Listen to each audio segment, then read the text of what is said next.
지난 시간에 왜 우리에게 자기 부인이 필요한지에 대해 말해봤는데요.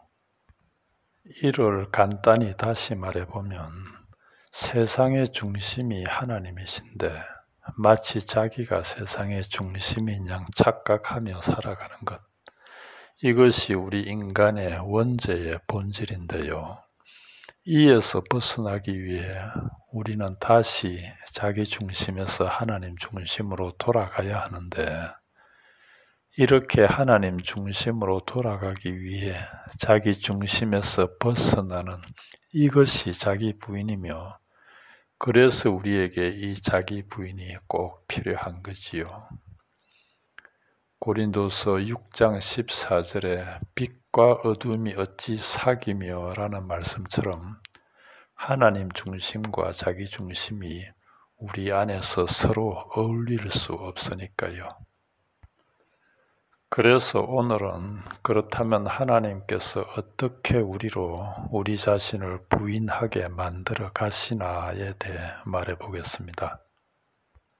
우리 모두 알다시피 우리를 초라하게 하거나 부끄럽게 하거나 힘들게 하는 일이 없으면 우리는 쉽게 변하지 않습니다.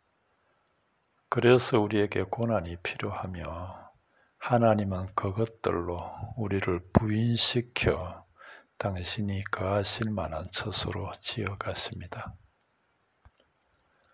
훌륭한 의사이신 하나님은 우리가 부인하기 꺼려하는 것들을 정확히 보고 계시며 어느 부위에 고난이라는 수술의 칼을 대야 할지 잘 알고 계시지요. 그래서 그분은 가난이나 질병이나 실패 등을, 심지어 공허함이나 열등감이나 비난까지, 심지어는 주위의 사람들까지 고난의 도구로 사용하시며, 그것들을 통해 우리가 부인하기 꺼려하는 부위를 잘라내시고 부족한 부위는 덧붙여 꿰매십니다. 물론 어떤 종류의 고난이든 당하는 우리야 고통스러울 수밖에 없지만, 그럼에도 고통을 느낀다면 그것은 아직도 우리가 그 부위에 집착하고 있다는 증거이며, 그러기에 그곳은 수술이 행해져야 할 부위라는 거지요. 여러분은 출애굽기에 나오는 이스라엘이 오늘날의 영적 이스라엘인 우리 믿는 이들을 모형하고 있다는 것 정도는 다 아시지요. 그래서 애굽을 떠나 홍해를 건너 가나안에 이르는 이스라엘의 긴 여정이 이 땅에서 구원받아 하늘나라에 이르기까지의 믿는 우리의 인생 여정이라는 거지요.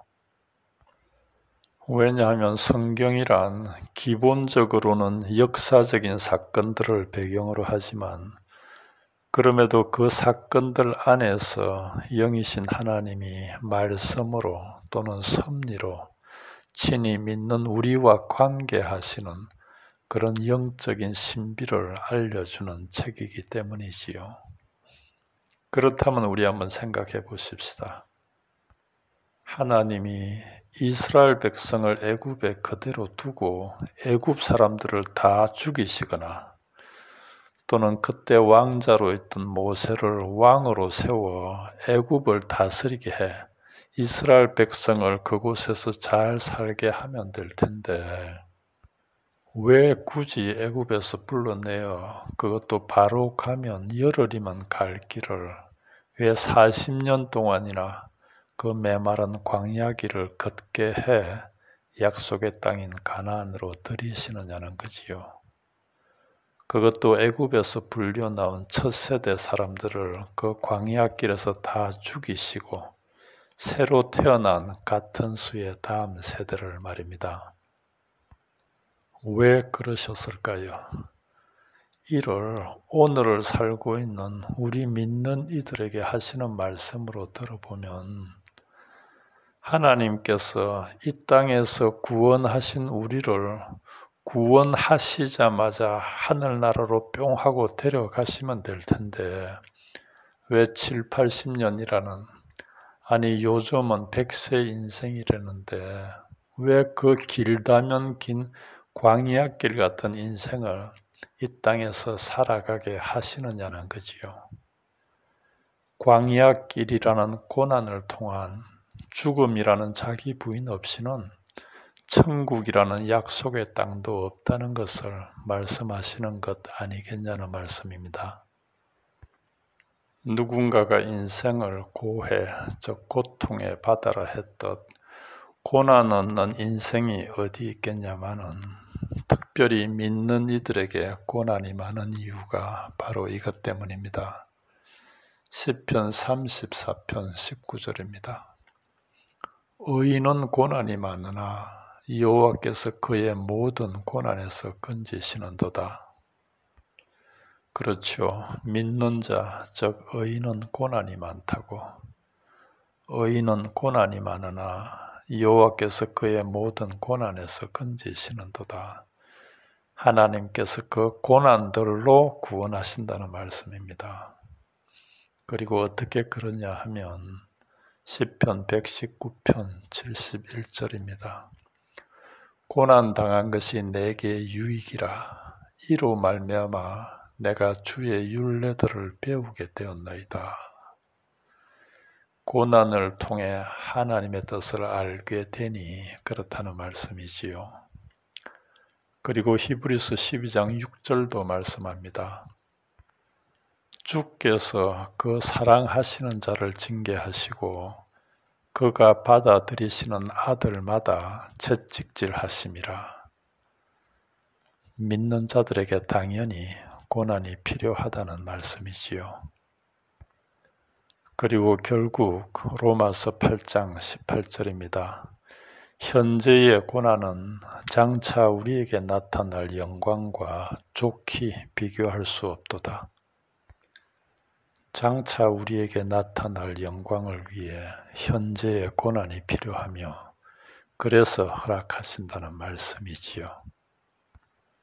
실제로 지금의 우리 모습을 보면 우리에게 그 영광이 나타나기 위해 얼마나 많은 자기 비움을 위한 고난이 필요할지. 그래서 우리 모두에게는 크든 작든 늘 고난이 있습니다. 어떤 이는 가난으로, 어떤 이는 질병으로, 실패로, 또 어떤 이는 자기 자신만의 처지로, 그리고 어떤 이는 가족으로, 주위 사람들로. 다시 말씀드리지만 하나님께서 믿는 우리에게 이런 고난을 허락하시는 이유가 자기 부인을 통한 그 빈자리에 장차 우리에게 나타날 영광을 채우시기 위함이라는 이 약속을 꼭 붙들어야 할 것입니다. 요한계시록 21장 4절입니다. 그들은 하나님의 백성이 되고 하나님은 친히 그들과 함께 계셔서 모든 눈물을 그 눈에서 닦아주시니. 천국에서는 하나님이 친히 당신 백성의 모든 눈물을 닦아주신다는데, 그렇다면 우리 모두도 훗날 천국 백성으로 하나님 배울 때 하나님이 닦아주실 만한 최소한의 고난의 눈물은 있어야 하지 않겠냐는 말씀입니다.